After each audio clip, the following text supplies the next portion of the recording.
우크라이나 전쟁에서 사용되는 러시아 무기가 논란이 되고 있습니다. 사용된 러시아 무기를 살펴보니 미국제 부품이 가득했습니다. 어떻게 된 일일까요? 안녕하세요. 올바른 안보를 지향하는 동아시아 연구소입니다. 러시아가 우크라이나를 전면 침공한 지 2년을 넘기고 있습니다. 러시아와 우크라이나는 오늘도 전선에서 일진일퇴의 공방전을 계속하고 있습니다. 지금 우크라이나 전쟁에서는 장거리포를 비롯해 미사일, 무인기, 비행기 등 장거리 공격이 가능한 무기들이 맹위를 떨치고 있습니다.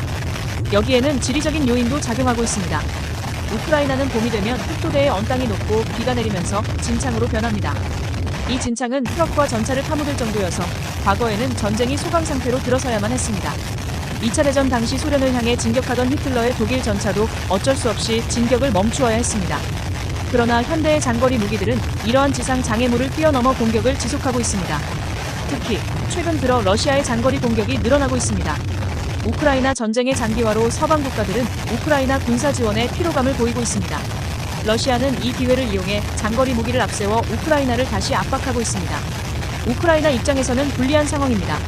러시아의 우크라이나를 향한 장거리 무기 공격에 대해서 좀 더 자세히 설명해 주시죠. 지난해 점점 줄어들던 러시아의 미사일 공격은 12월에 대폭 늘어났습니다. 아마도 북한으로부터 공급받은 미사일이 사용됐을 가능성도 있습니다. 그러나 우크라이나 정부는 러시아의 미사일 생산 능력이 확대됐다고 주장합니다. 러시아는 2022년 월 50대에서 2023년 중반에 100대, 2023년 말에 115대로 늘어났다는 것입니다. 이와 함께 러시아의 드론 공격도 지난해 꾸준히 증가했습니다.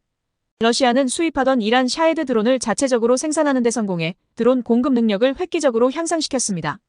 또 러시아의 다련장 로켓 공격 공습 횟수도 2023년 기간 줄어들지 않았으며 오히려 늘어났습니다. 그런데 여기에 중요한 문제점이 있습니다.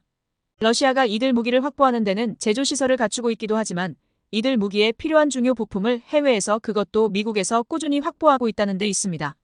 그러면 러시아 무기에 미국제 부품이 사용되고 있다는 것인가요? 미국이 러시아에 무기 부품을 수출한다는 이야기인가요? 미국이 러시아에 무기 부품의 수출을 허가하고 있다는 것은 이치에 맞지 않습니다. 미국은 안보 위협이 있는 국가들로 향하는 무기 부품의 수출을 통제하고 있습니다. 그렇지만 미국에서 생산된 무기 부품이 러시아의 여러 경로로 흘러들어가고 있는 것은 사실입니다. 이에 대해 러시아 제재 실무그룹과 우크라이나 KSE 연구소는 지난 1월 보고서를 발간했습니다. 우크라이나 정부는 전장에서 사용된 러시아 무기의 해외 부품은 약 2,800개 정도로 추산했습니다. 이 가운데 우크라이나 지원국가에서 생산된 품목 비율은 무려 95%에 이릅니다. 가장 큰 비율을 차지하는 미국은 72%를 차지했습니다. 우크라이나 전쟁에서 러시아 편에 선 중국에서 생산된 부품은 4%에 불과합니다. 어처구니 없는 일이군요.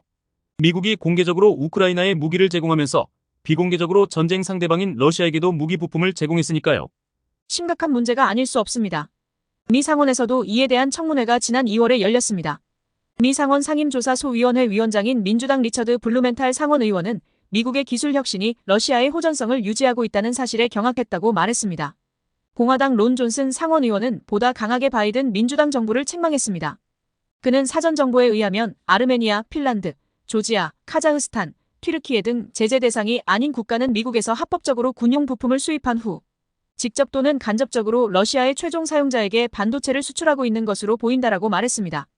또 영국 왕립합동군사연구소의 제임스 번 연구 책임자는 청문회 증언에서 러시아가 무기 제조를 위해 해외에서 반입하는 물품들을 나열했습니다. 그것은 공작기계, 볼 베어링, 탄소 섬유 및 폴리머, 센서, 카메라, 화학 물질 등입니다.